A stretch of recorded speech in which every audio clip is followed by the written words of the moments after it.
Il est 19h45, bonsoir et bienvenue dans cette édition.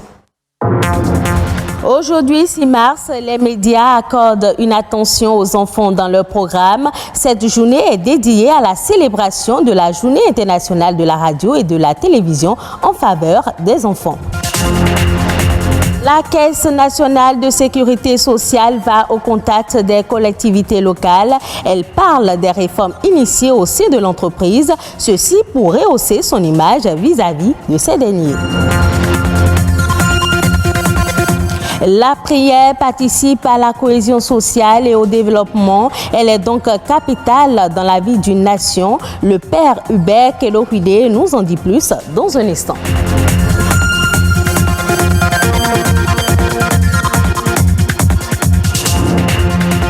La Journée internationale de la radio et de la télévision en faveur des enfants est célébrée ce 6 mars. C'est une journée où les professionnels des médias du monde entier se mettent sur la même longueur d'onde que les enfants. Pour cette édition, les producteurs d'émissions des chaînes de radio et télévision sont invités à concocter des programmes en lien avec la situation des enfants et à leur donner l'occasion d'y participer. Dans le cadre de cette journée, notre rédaction a réalisé un reportage pour savoir quel genre de programme proposer aux enfants. C'est un reportage de Émile Azopota. C'est une journée où les professionnels des médias du monde entier se mettent sur la même longueur d'onde que les enfants. Ils diffusent des émissions de qualité destinées consacrées aux enfants, mais surtout donnent l'occasion à ces derniers de participer à la production des émissions, de parler de leurs espoirs et de leurs ambitions et d'échanger des informations entre eux. Je propose qu'on aborde souvent les jeux vidéo, mais aussi les projets sur la santé. Parce que la santé avant tout, et surtout en cette période de Covid-19, on remarque toujours des victimes de Covid-19. Donc je propose qu'on diffuse souvent à la télé des lieux de santé, des hôpitaux. On fait des interviews dans des hôpitaux afin qu'on parle du coronavirus. J'aimerais qu'à l'occasion de cette journée internationale, on puisse diffuser des émissions qui sont basées sur la linguistique, les mathématiques, les disciplines qu'on enseigne à l'école et des jeux littéraires ainsi que mathématiques pour éduquer les enfants et les assister dans leur routine scolaire. Dans l'élaboration d'une grille des programmes, nous tenons toujours compte de nos différentes cibles. Donc, chaque programme diffusé vise prioritairement à informer, éduquer et distraire. Mais en ce qui concerne les enfants, nous avons des programmes qui collent à leurs différentes tranches d'âge. Nous diffusons des dessins animés, des documentaires, des séries qui en appellent un peu à la conscience des enfants en même temps que ça les distrait. S'il est vrai que les médias ont un rôle essentiel à jouer pour aider les enfants à faire connaître leur vision du monde, cette journée leur offre l'occasion de raconter leur propre histoire en tant que producteurs, reporters, rédacteurs, invités et directeurs de programmes de radio et de télévision. Nos enfants ne connaissent même pas l'identité de leur pays. Il va falloir inscrire ça dans le programme. Ils ne savent pas c'est quoi le bariba par exemple. Il faut passer, expliquer l'ethnie bariba, l'ethnie fon, l'ethnie kotafon, l'ethnie haoussa, les différentes ethnies qui existent. Nous mettons par exemple les dessins animés en début de soirée, lorsque les enfants reviennent autour de 16h30, 17h30, ils prennent un peu de répit et là ils peuvent regarder leurs dessins animés ou des magazines de leur âge. La journée permet à ces médias d'exploiter le pouvoir de la télévision et de la radio pour sensibiliser les populations aux problèmes de l'enfance. Lors de la Journée internationale de la radio et de la télévision en faveur des enfants de 1998, quelques 2000 organismes établis dans 170 pays ont diffusé des programmes spéciaux sur l'enfance, souvent préparés par des enfants. Comment améliorer ses prestations vis-à-vis de ses clients et rehausser son image au sein de ces derniers? Telle est la question que s'est posée la Caisse nationale de sécurité sociale, CNSS. Stratégie trouvée réunit les agents des collectivités locales venus de tout le pays et leur exposer non seulement les réformes initiées au sein de l'entreprise, mais aussi leur fait comprendre les différentes erreurs qu'ils commettent dans la perception de leurs redevances. Une équipe de la rédaction a préparé à cette séance. Le point dans ce reportage. Le système de sécurité sociale destiné à la couverture des salariés soumis aux dispositions du Code du travail s'est institué progressivement à travers la prise en charge de 3 catégories de prestations. Les prestations familiales et de maternité, les prestations des risques professionnels, les prestations de pension. Des services tous assurés par la Caisse nationale de sécurité sociale, CNSS, une institution qui a longtemps laissé chez certains travailleurs un goût très amer.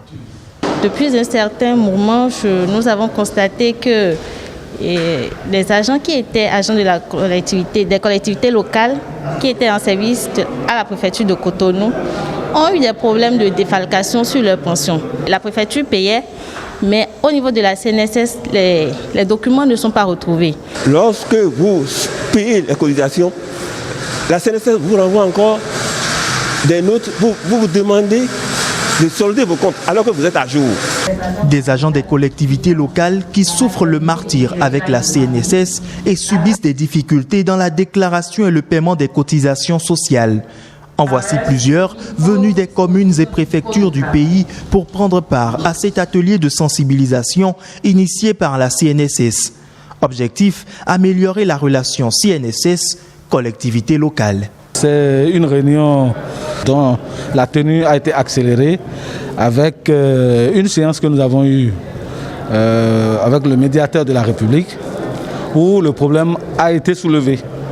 Et le médiateur nous a recommandé fortement d'aller vite, d'appeler les parties prenantes pour que nous puissions communiquer, échanger sur les procédures et mesures pour pouvoir améliorer vraiment la collaboration. Cet atelier, placé sous le thème « La déclaration et le paiement des cotisations sociales » a connu la présentation de nombreuses réformes de la CNSS. Au nombre de celles-ci, la plateforme d'intégration automatique des déclarations nominatives visant à réduire les délais de droit aux prestations. De quoi réjouir les participants. Je suis très satisfaite. Nous connaissons maintenant nos erreurs, les erreurs qui ont été commises à notre niveau. Ce que nous avons vécu aujourd'hui est inédit de mon point de vue. Et c'est une réforme que la CNSS a entamée, certainement sur l'impulsion du gouvernement.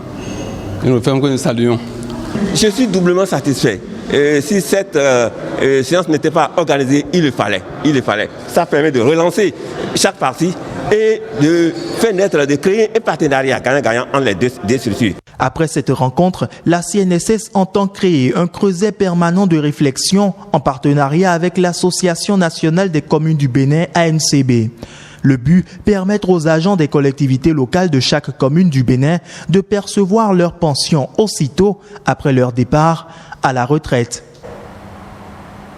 La prière est essentielle pour tout être humain. Tout homme, quelle que soit sa religion, ressent toujours la nécessité de prier quelqu'un qui soit au-dessus de lui et qui le transcende. Ainsi, la prière contribue à la cohésion sociale et au développement. Dans cet extrait qui va suivre, le père Hubert Kedohuile nous explique l'importance de la prière. Il est au micro de Émile Azopota. Lorsqu'on prie pour le peuple, on prie pour que la totalité des enfants d'un pays, d'une nation, puissent être sous la protection divine. Et en même temps, que le Seigneur leur donne la force de demeurer fidèles et d'être à l'écoute de Dieu pour faire toujours la volonté de Dieu. C'est Dieu seul qui peut nous aider à atteindre ces objectifs. C'est pour cela qu'il faut constamment prier chacun, et en même temps prier pour l'ensemble du peuple constamment, pour que ce peuple, totalité, appartienne à Dieu, pour que Dieu soit tout en tous. La prière est une source de développement d'une nation pour la simple raison que vous ne pouvez pas prier pour mentir. Au fond, lorsque je prie pour toutes choses. Je prie avant de dormir, je prie avant de me réveiller, je prie avant de dire à quelqu'un je t'aime, je prie avant de manger, je prie avant de travailler. Si tout le temps je prie et donc je suis en communion avec le Seigneur, je vais éviter tous les péchés. Donc la prière, en quelque sorte, non seulement Dieu nous assiste et nous accompagne dans ce que nous faisons et dans ce que nous sommes, mais en même temps, la prière collective de l'ensemble du peuple et pour le peuple crée une véritable synergie de force pour que ensemble on puisse bâtir la maison. Ça nous donne l'amour de la nation. Au Gabon, une opération de réhabilitation des mangroves a été lancée dans la commune d'Akanda. L'exercice a consisté à prendre des jeunes plantes pour les replanter dans les zones dénudées. Le choix de la réhabilitation de ce type de forêt n'est pas anodin. En effet, il possède un écosystème qui lutte efficacement contre les tsunamis et aussi le réchauffement climatique. Reportage.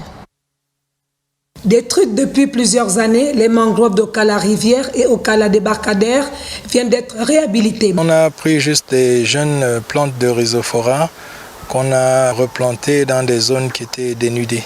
Parce qu'en général, on peut procéder autrement, c'est-à-dire qu'on utilise des propagules qui sont de longues tiges. Dans la zone, on n'a retrouvé que des rhizophora. Et dans ces rhizophora, on prend juste les propagules qu'on repique. Au bout de 3 semaines, on vient voir si ces propagules ont sorti des feuilles. Quel est l'intérêt de cette action? Le ministère des Eaux et Forêts a tenu à marquer une action de réhabilitation d'un type de forêt qu'on appelle la mangrove. On a tenu à faire cette activité parce que la mangrove est un site important autant pour la faune sauvage que pour la flore.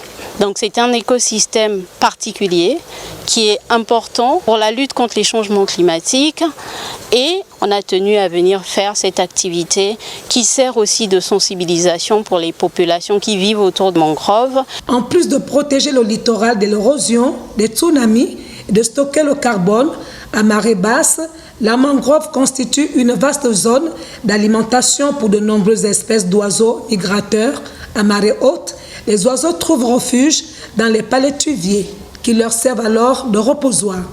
La mangrove est également riche en crustacés et permet de récolter du riz et du sel.